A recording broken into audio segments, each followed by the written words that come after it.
is happening, gang? It's your boy Retro back again with another reaction video. Yeah. Today we got another huge update. Now you guys can probably already tell that it is going down. Just by that title alone, you guys are definitely gonna want to check this one out. So you got Representative Ilhan Omar making a scene last night during Trump's state address after learning that she's not even close to being off the hook when it comes to the fraud prosecutions in her state, guys. I'm excited to get into this one. So without further ado, let's get straight into today's scoop. From your unique vantage point, what was it like looking out at Congresswoman Omar and Congresswoman Tlaib?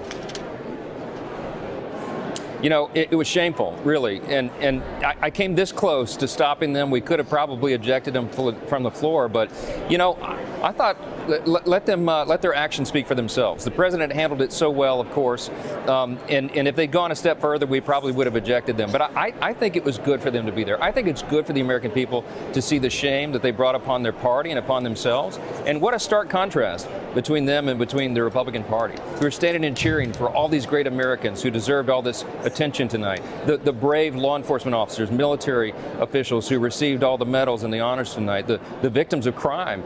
I mean, we're on the right side of common sense, on law and justice, on security and American dominance and strength. And the Democrats stand for exactly the opposite of all that. Their record shows it, and their actions tonight, I think, really brought shame on their party.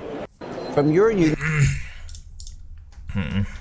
All right, folks, so that was Speaker Mike Johnson on Ilhan Omar and her outrageous outburst during Trump's state address. Says he came this close to kicking her and her cronies out, but he said he let them continue to make a fool of themselves because it's not doing anything but hurting their party, and that's exactly what we're seeing here. This was them fighting against common sense once again in the name of fighting President Donald Trump, because it's that Trump derangement syndrome that runs through the Democratic Party. Now, I want to flip over because right here, this next one is the iconic moment that Trump provided that, you know, almost got Ilhan Omar and her flunky Rashid Tlaib kicked out of the speech, and also exposed the Dems for who they truly are. So tonight I'm inviting every legislator to join with my administration in reaffirming a fundamental principle.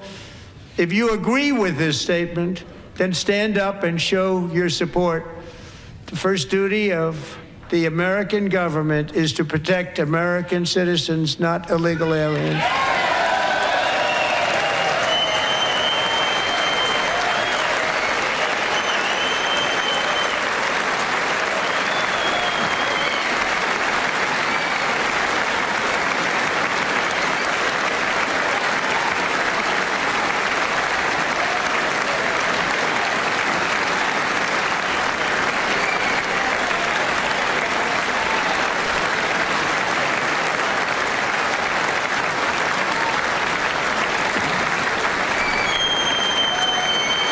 Isn't that a shame? You should be ashamed of yourself not standing up. You should be ashamed of yourself.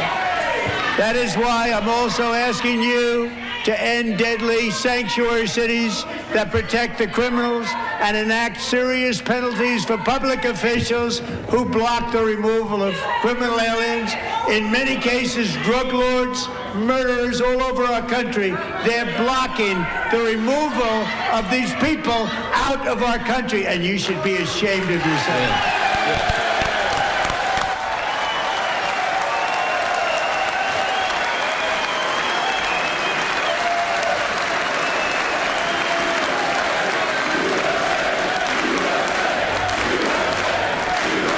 I'm genuinely confused because, like, what part of what President Donald Trump said was offensive there? He asked if we could all agree on one common concept, that American government officials should be putting the interest of American citizens ahead of folks that are in this country illegally. That's something that makes the most sense. Very common sense concept, but somehow the Dems can't wrap their heads around it. But again, we're speaking about the loonies on the left. They can't make sense of a lot of this because their brain is like clogged up by that Trump derangement syndrome. Their view of reality is clouded because they can only see that it's the big bad orange guy. That's giving the speech, and he's pepping everybody up. Everyone's eating it up. And I mean, everyone who voted for President Donald Trump said that this was a historic speech. And I can agree. Again, this is another one of those times where President Donald Trump said the other day that he could literally find the cure for cancer, and the Dems would still say that he should have found it sooner. You just can't win with them. But I want to flip over because it looks like the left's only hope left. John Fetterman just went scorched earth on Ilhan Omar's, very egregious behavior during Trump's address. The constant kinds of yelling and screaming and holding up signs and for doing all these things. I don't care if it's a Republican or Democrat as a president. Just don't do that. Don't do that. Respect the office, regardless who's in that.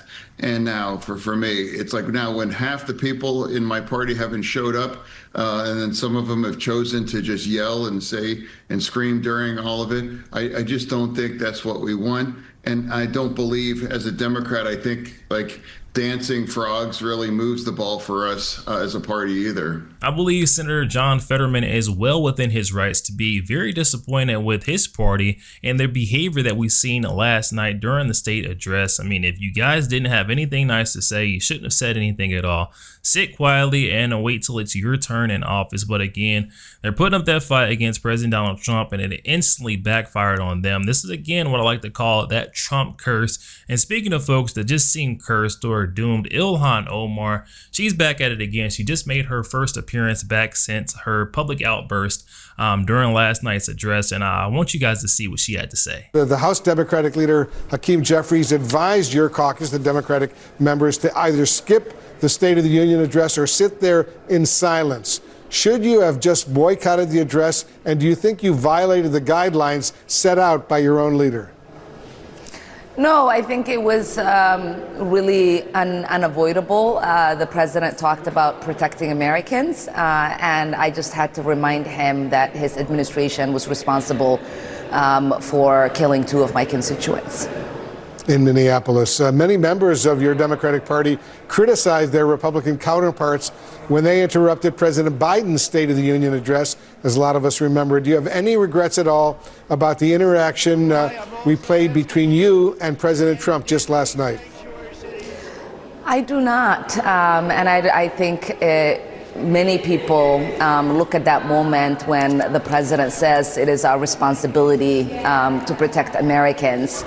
And he does not acknowledge the fact that 2 Americans, 2 of my constituents, 2 of our neighbors were killed. And it was important for me to just remind the American people that the president and his administration was responsible for killing 2 American citizens.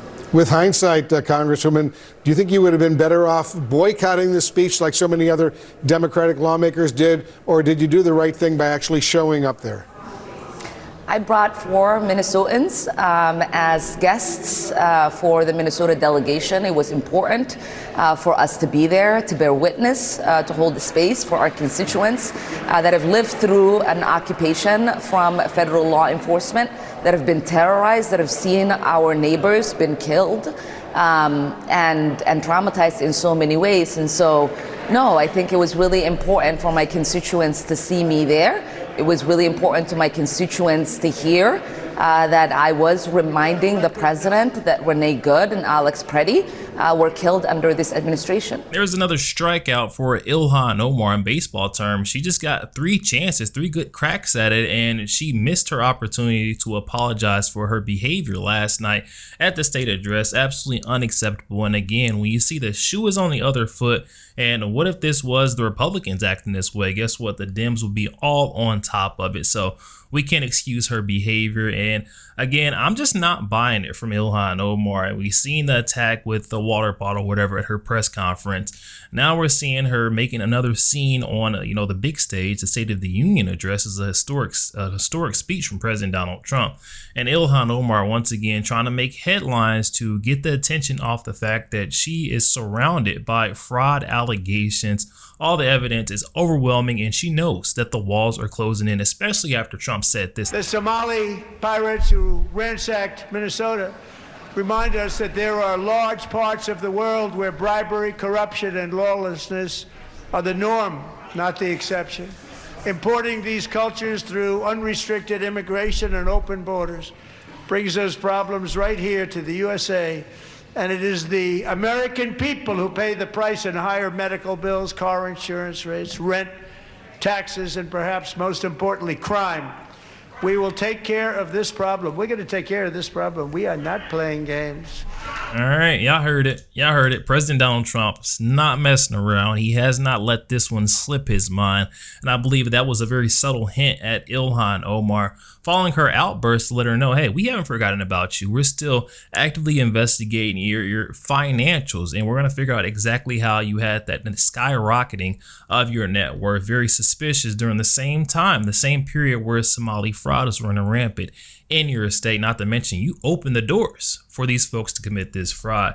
Now, I want to flip over because the left, you already know, they're always going to do something very outrageous, and that's exactly what they did last night. They attempted to host their own State of the Union addresses. First of all, they had two different addresses, and it once again shows us that they're not unified. They're not on the same page when it comes to being a party. They're all over the place.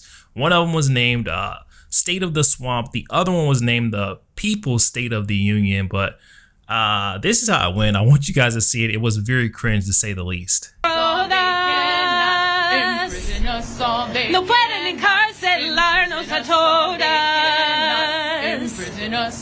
No pueden encarcelarnos a todas. No pueden encarcelarnos a todas. Imprison us all day. Hey. Woo! Okay. I think I did okay. You did amazing. Yes. Woo. You get an A. I don't give grades though. We just go on vibes, and the vibes were immaculate. Thank you so much. Thank you very much. Oh, wow. Just like Kamala Harris, the campaign of vibes. We see where that got her. She lost in a landslide. And these people, that hurt. That physically hurt for me to watch. It was that cringe. I mean, this is what they're supposed to get folks to rally behind. Oh, my goodness. They're out of their minds. And if you thought that one was bad, wait until you guys see this next one. It's off the charts. I'm a mother. I'm a physician, and I have a flag. And I am the proud representative for Oregon's 3rd Congressional District. Yes, thank you, thank you. And tonight, I defy Trump and his authoritarian project by standing in joyful, radical, peaceful resistance with the Portland Frog Brigade. Sometimes I really wonder if these folks on the left look in the mirror and realize how much of a clown show their party truly is. This is what their alternative was. I would hate to be someone on the Democratic side right now, because how do you even support this? How do you get behind? You see this thing, and I've seen better turnouts at a bingo hall, not to mention, you see that crowd. It was very lack thereof. I guess that's what happens when you run out of funding to bust in those fake supporters. And the left continuously claimed that President Donald Trump's address was just that bad and chock full of a bunch of lies. But VP Vance, he's begging to differ. Stories. It was a constant, invigorating reminder of how great our country is through the stories of these great Americans. I think that is fundamentally a difference, and I don't think that we'll ever go back. And I think the second thing, Bill, is the president used it as an opportunity to highlight the difference between congressional Republicans and congressional Democrats. You had congressional Democrats, they wouldn't stand for the idea that children shouldn't be socially transitioned without their parents' wishes. They wouldn't stand for the idea that American citizens should come first. They wouldn't stand for that innocent little girl who was assaulted by an illegal alien but managed to survive.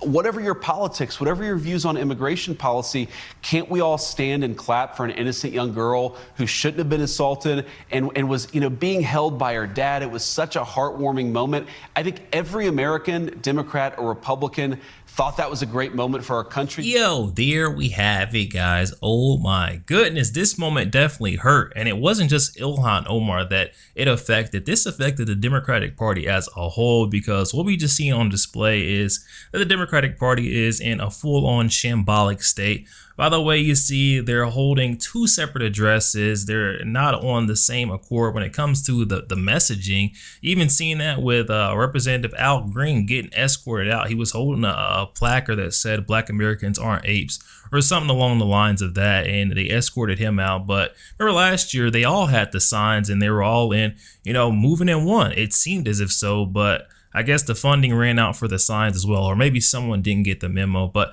Ilhan Omar, she is definitely in deep. President Donald Trump's hint, his jabs at her during his speech, very subtle, but I think I caught on to what he's putting down. He doesn't want to come out and directly say it and spook Ilhan Omar because she's getting comfortable. She's dropping her guard. She believes that she actually got away with this one, but I don't believe that's the case. I believe we got a big storm coming for Ilhan Omar in the very future, and you already know your boy Retro will be covering any updates to come right here. But guys, now is the time. Definitely hop in the comment section. I'm excited to hear what you guys are thinking about Trump's State of the Union address last night and the Democrats' response. I enjoyed it personally. You guys hop in the comment section. Comments are open, and I'm excited to hear what you guys are thinking on that one. And before you get out of here, if you guys could, please hit that like button, hit that subscribe button. If you'd enjoy more content like this, catch you guys on the next one.